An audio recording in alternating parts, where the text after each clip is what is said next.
మూసీ ప్రక్షాళన వేగవంతం చేసింది ప్రభుత్వం. ఇప్పటికీ మూసీ సుందరీకరణకు భారీగా నిధులు సైతం కేటాయించింది. కాగా ముందుగా చెత్తను తొలగింపు పనులు చేస్తున్నారు అధికారులు. గౌరెల్లి నుంచి నార్సింగ్ వరకు చెత్తను తొలగించేందుకు ఏర్పాట్లు చేస్తున్నారు. ఏడాదిలోగా మూసీలో పూర్తిగా చెత్తను తొలగించాలని టార్గెట్ పెట్టుకున్నారు అధికారులు. మూసీ ప్రక్షాళనపై మరింత సమాచారం మా ప్రతినిధి సుజాత అందిస్తారు.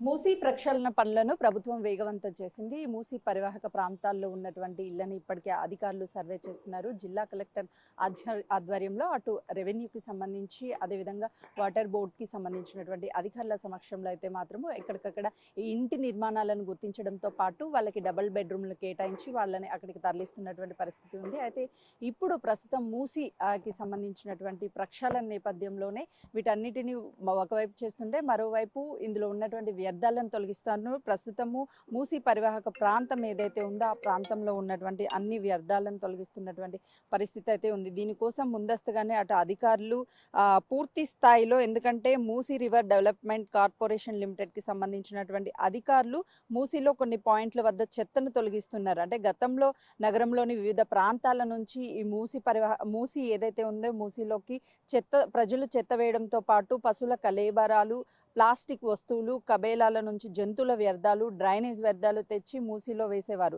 వివిధ ప్రాంతాల నుంచి నాలాల డ్రైనేజ్ ఏదైతే ఉంటుందో ఆ డ్రైనేజ్ నీరు కూడా మూసీలోనే వదులుతున్నారు. దీంతో మూసీ మురుగు కూపంగా మారిపోయింది. మనం చూస్తున్నాం కదా, మొత్తము ఆ మూసీలో మనకి వ్యర్థాలు కావచ్చు, అదేవిధంగా చెత్త చెదారము, ఆ వాటర్ ఫ్లో వెళ్లకుండా ఎక్కడికక్కడ వ్యర్థాలు అడ్డుపడుతున్నటువంటి పరిస్థితి అయితే విజువల్లో చాలా క్లియర్ గా చూడొచ్చు. అయితే అందులో మురికిని తొలగించేందుకు ఏదైతే లండన్లోని థేమ్స్ నది మాదిరిగా అందమైన సరస్సుగా మార్చాలని కాంగ్రెస్ ప్రభుత్వం నిర్ణయించుకుంది. ఈ నేపథ్యంలోనే 60,000 కోట్ల రూపాయలతో మూసీ బ్యూటిఫికేషన్ చేయాలని చెప్పేసి ఒక ప్రాజెక్ట్ని తీసుకొచ్చింది. ఈ క్రమంలో మూసీలోని అక్రమాలను తొలగించడంతో పాటు మురుగు నీరు ఏదైతే ఉంటుందో అది తొలగించే కార్యక్రమాలకి శ్రీకారం చుట్టిందనే చెప్పుకోవచ్చాలి.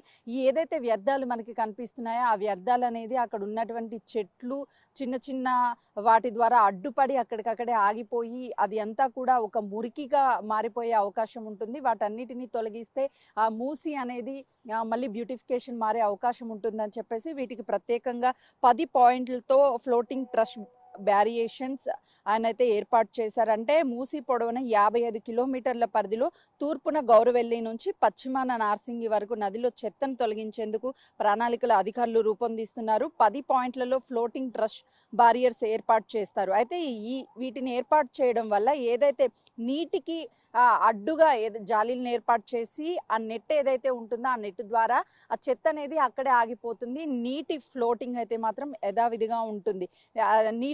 నీరు ఏదైతే ఉంటుందో అది జాలి గుండా వెళ్ళిపోతుంది, చెత్త మాత్రం నిలిచిపోతుంది. దాని ద్వారా త్వరగా చెత్తని తొలగించడానికి అనేది ఈజీ వేలో అయిపోతుంది అని అధికారులు ఇప్పటికే నిర్ణయాలు తీసుకున్నారు. ఇప్పుడు మూసీలో బాపుఘాట్, అత్తాపూర్, పురాణాపూల్, ముస్లిం జంగల్ పూల్, శివాజీ బ్రిడ్జ్, చాదర్ఘట్, గోల్నాక, మూసారంబాగ్, నాగోల్ ప్రాంతాల్లో వీటిని ఏర్పాటు చేసి రోజుకి అంటే 10 టన్నుల చెత్తను తొలగిస్తారు. అయితే 55 కిలోమీటర్ల పరిధిలో చెత్తను తొలగించాలంటే చాలా సమయం పడుతుంది. కాబట్టి పనుల నిర్వహణకు కొన్ని ప్రైవేట్ ఏజెన్సీలకు అప్పగించాలని అధికారులు నిర్ణయం తీసుకున్నట్లు తెలుస్తుంది. అయితే మొత్తం పనులని త్వరితగతిన వేగవంతం చెయ్యాలి, మూసీని త్వరగా సుందరీకరించాలి, బ్యూటిఫికేషన్ చెయ్యాలి అంటే అటు ఒకవైపు అధికారులు ఎక్కడికక్కడ ఇంటి నిర్మాణాలని ఏదైతే మూసీ పరివాహక ప్రాంతాల్లో ఉన్నాయో వాటన్నిటిని తొలగిస్తున్నారు. మరోవైపు అయితే మాత్రము ఈ సుందరీకరణ పనుల గురించి పూర్తిగా చెత్తని తొలగించడానికి ఈ టెండర్స్ని ఇప్పటికే ప్రభుత్వము టెండర్స్ని ప్రైవేట్ ఏజెన్సీల ద్వారా తొలగిస్తే త్వరితగతిన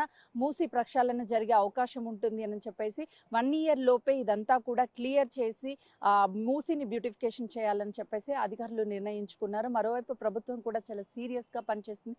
అధికారులకు కూడా చాలా మంది ఈ మూసీ పరివాహక ప్రాంతంలో ఉన్నటువంటి ఇంటి నిర్మాణాలకు సంబంధించినటువంటి రివర్ బెడ్ అని ఆర్బి ఇంటూ మార్క్స్ ఏదైతే ఇళ్ళకి చేస్తున్నారో స్వయాన అక్కడికి వెళ్ళి గ్రౌండ్ స్థాయిలో వీళ్ళ సమస్య ఏదైతే ఉందో అక్కడ ఉంటే ఎలాంటి సమస్యలను ఎదుర్కోవాల్సి వస్తుంది, రానున్న వర్షాకాలంలో ఎలాంటి ఇబ్బందులు ఏర్పడతాయని చెప్పేసి వాటన్నిటిని కూడా వాళ్ళకి ఎక్స్ప్లెయిన్ చేసిన తర్వాత వాళ్ళు ఒప్పుకుంటే అటు వాళ్ళని డబుల్ బెడ్రూమ్ ఇళ్ళకైతే మాత్రము తరలిస్తున్నటువంటి పరిస్థితి ఉంది. కాబట్టి అందరూ మూసీకి సంబంధించినటువంటి బ్యూటిఫికేషన్ కోసం సపోర్ట్ చేస్తున్నటువంటి పరిస్థితి ఉంది. అధికారులు కూడా త్వరితగతిన ఈ ప్రతి ఒక్కటి కూడా ఎక్కడికక్కడ మూసి అనేది చాలా చుట్టుపక్కల ఉన్నటువంటి చాలా లాంగ్ ఉన్నటువంటి ఈ మూసి ఏదైతే పరివాహక ప్రాంతం ఉంటుంది, ఈ ప్రాంతం మొత్తం బ్యూటిఫికేషన్తో ఉండాలి అని చెప్పేసి అధికారులు వీటిని ప్రభుత్వం కూడా ఇప్పటికే కొంత బడ్జెట్ని కేటాయించి ఆ బడ్జెట్తోనే అటు దాదాపు 60,000 కోట్ల బడ్జెట్ని కేటాయించి బ్యూటిఫికేషన్ చేయాలి. ఈ నేపథ్యంలోనే ప్రైవేట్ ఏజెన్సీలకు కూడా కొన్ని అప్పగిస్తే త్వరితగతిన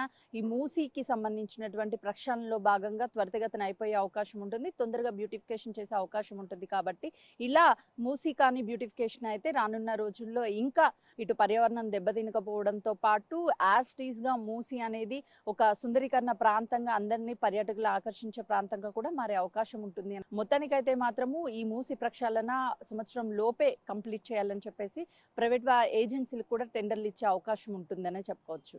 కెమెరామెన్ వేణుతో సుజాత, మూసీ.